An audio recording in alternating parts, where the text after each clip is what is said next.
SC Securities සමගින් සතිපතා වෙළඳපොළ තොරතුරු 2025 දී ශ්‍රී ලංකාවේ බැංකු අංශයේ වර්ධනයක් පෙන්වනු ඇතැයි ජාත්‍යන්තර ෆිච් ශ්‍රේණිගත කිරීමේ ආයතනය පසුගියදා නිවේදනය කර සිටියා. ආසියා පැසිෆික් කලාපය පුරා බැංකු අංශයේ ඇතිවෙමින් තිබෙන පුළුල් ප්‍රවණතාවයක කොටසක් ලෙස එම තත්ත්වය ඇතිවනු ඇතැයි ෆිච් ශ්‍රේණිගත කිරීම පවසනවා. එමෙන්ම මෙම වසරේ ආසියා පැසිෆික් කලාපය පුරා මෙහෙයුම් තත්ත්වයන් බොහෝ දුරට ස්ථාවරව පවතිනු ඇතැයිද ෆිච් පුරෝකථනය කර තිබෙනවා. කෙසේ වෙතත් එක්සත් ජනපද තීරුබදු ඉහළ යාමේ බලපෑම හේතුවෙන් මේ සම්බන්ධයෙන් යම් අවදානමක් ඇතිවිය හැකි බවද ඔවුන් ඉස්මතු කර සිටිනවා. කලාපයේ බැංකු සම්බන්ධයෙන් ඉදිරි දැක්ම ධනාත්මක වුවත් විශේෂයෙන්ම එක්සත් ජනපදය සම්බන්ධ වෙළඳමය ගැටලුකාරී තත්ත්වයන් කලාපයේ ඇතැම් වෙළඳපොළවල් සඳහා අහිතකර ලෙස බලපෑම හේතුවෙන් අදාළ පුරෝකථනයන් වෙනස් වීමට ලක්විය හැකි බව ෆිච් ශ්‍රේණිගත කිරීම් ආයතනය වැඩිදුරටත් පවසා සිටිනවා. ඔවුන් පැහැදිලි කර සිටියේ ඇමරිකානු නව තීරුබදුවල බලපෑම් සාධක කිහිපයක් මතරදා පවතින බවයි. ඒ අනුව තීරුබදු අදාළ දේශීය ආර්ථිකයන්ට බලපාන ආකාරයත් අවදානමට ලක්විය හැකි අංශ වෙත බැංකු නිරාවරණය වන ප්‍රමාණයන් සහ ඒ සඳහා ප්‍රතිචාර වශයෙන් මූල්‍ය හෝ මුදල් ප්‍රතිපත්තියේ වෙනස් වීමේ විය හැකි සම්භාවිතාව මේ සඳහා ඇතුළත් වෙනවා. ශ්‍රී ලංකාව සමග වියට්නාමයේද නැගී එන වෙළඳපොළ බැංකු අංශ සඳහා වැඩි දියුණු වීමේ කාණ්ඩය හෙවත් ඉම්ප්‍රූවිං කැටගරි යටතේ ලයිස්තුගත කිරීම මේ අනුව සිදු වුණා. කෙසේ වෙතත් වියට්නාමය සම්බන්ධයෙන් එක්සත් ජනපද තීරුබදු ඉහළ නැංවීමේ ප්‍රතිඵලය අපේක්ෂා කළ ප්‍රමාණයට වඩා හානිකර බව ඔප්පු වුවහොත් වියට්නාමය සඳහා වන ශ්‍රේණිගත කිරීම ඉම්ප්‍රූවිං කැටගරියේ සිට නියුට්‍රල් දක්වා සංශෝධනය වීමට ඉඩ තිබෙනවා. ආසියානු පැසිෆික් කලාපයෙන් එක්සත් ජනපදයට ඉහළම අපනයන නිරාවරණයක් ඇති රට ලෙස වියට්නාමය සඳහා මෙය විශේෂයෙන්ම අදාළ වෙනවා. මේ අතර ඉන්දියාව, ඉන්දුනීසියාව, මැලේසියාව, මොංගෝලියාව, පිලිපීනය සහ තායිලන්තය ඇතුළු අනෙකුත් කලාපීය බැංකු අංශ නියුට්‍රල් කැටගරිය යටතේ ස්ථාවරව පවතිනවා. කෙසේ වෙතත් එක්සත් ජනපද තීරුබදු ඉහළ නැංවීමෙන් පසුව ලාභදායීතාවය අඩුවනු ඇතැයි අපේක්ෂා කරන චීනය ඩිටිරියෝරේටිං මට්ටම දක්වා පහත හෙලා තිබෙනවා. ෆිච් ශ්‍රේණිගත කිරීම පවසන්නේ ආසියානු පැසිෆික් කලාපයේ පෙර සඳහන් කරන ලද රටවලට අමතරව ඉතිරි රටවල් වෙතින් එක්සත් ජනපදයට සිදු කරන ඍජු අපනයන සඳහා වන නිරාවරණය සාපේක්ෂව අඩු බැවින් එම රටවල බැංකු අංශය ඉහළ තීරුබදුවලට ඔරොත්තු දීමට වඩා හොඳින් ස්ථානගත වී ඇති බවයි.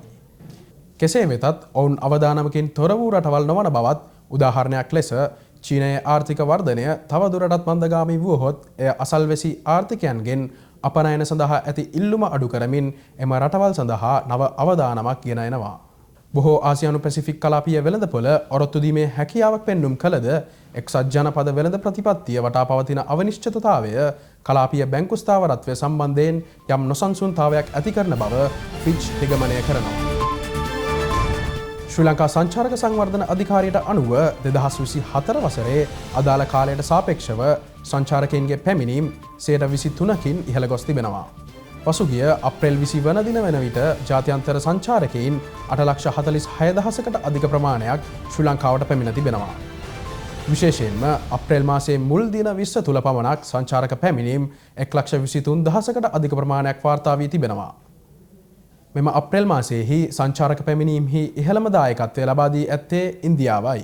ඒ අනුව ඉන්දියානු සංචාරක පැමිණීම් 25,000කට ආසන්න සංඛ්‍යාවක් වන අතර එක්සත් රාජධානිය වෙතින් 14,000කට අධික සංචාරකයන් ප්‍රමාණයක් අප්‍රේල් මුල් දින 20 තුල මෙරටට පැමිණ තිබෙනවා.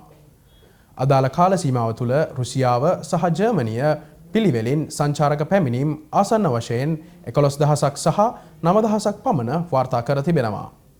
චීනය සහ ඕස්ට්‍රේලියාව වැනි නැගී එන වෙළඳපොළවල්ද ශක්තිමත් ප්‍රගතියක් ලබා ඇති අතර වසරින් වසර 18%ක සහ 12%ක වර්ධනයක් පෙන්눔 කරනවා. සංචාරක ආදායමද ඒ හා සමානව ඉහළ ගොස් ඇති අතර 2025 පළමු කාර්තුව සඳහා ආදායම ඇමරිකානු ඩොලර් බිලියන 2.1ක් වූ බව මහ බැංකු සංඛ්‍යාලේඛන පෙන්වා දෙනවා. එය පසුගිය වසරේ එම කාලයට සාපේක්ෂව 35%ක වැඩිවීමක්. සංචාරක කර්මාන්ත විශේෂඥයින් පවසන්නේ මෙම වැඩිවීමට හේතුව නව ජාත්‍යන්තර ගුවන් මාර්ග ඇතුළුව ගුවන් සම්බන්ධතා වැඩිවීම සහ ක්‍රියාත්මක වඩාත් ලිහිල් සංචාරක ප්‍රතිපත්තීන් හේතු වන බවයි.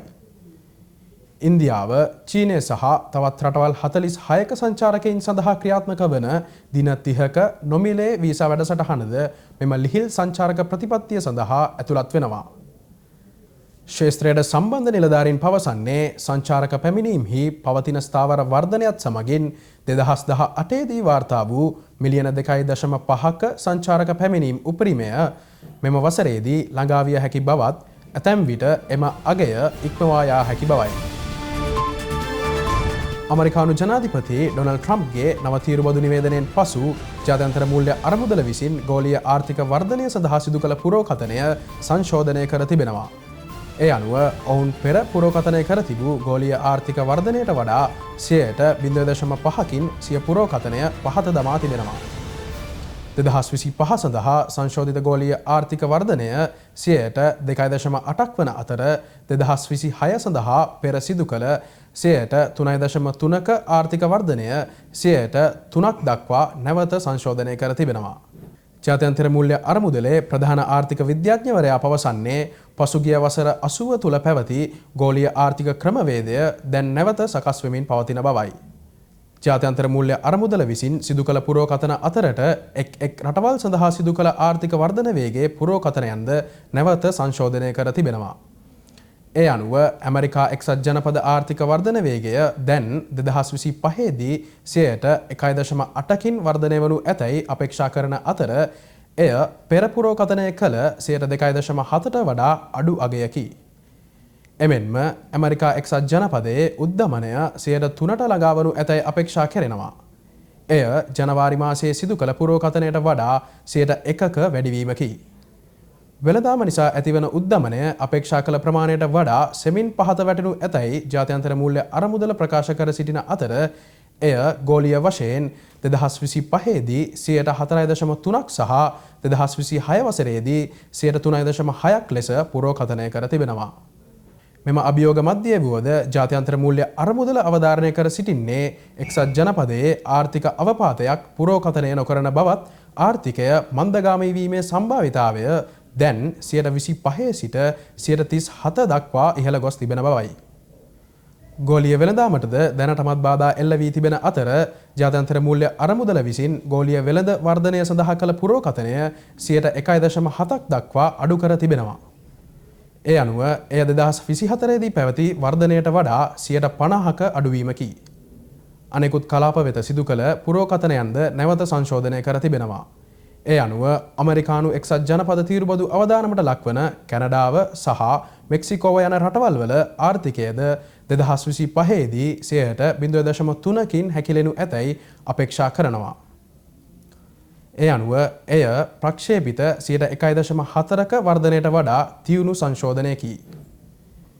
යුරෝපීය කලාපයේ වර්ධනය 2025දී 0.8ක් ලෙස සංශෝධනය කර තිබෙන අතර ජර්මනිය ලබන වසරේ ශුන්‍ය වර්ධනයක් වාර්තා කරනු ඇතැයි පුරෝකථනය කර තිබෙනවා.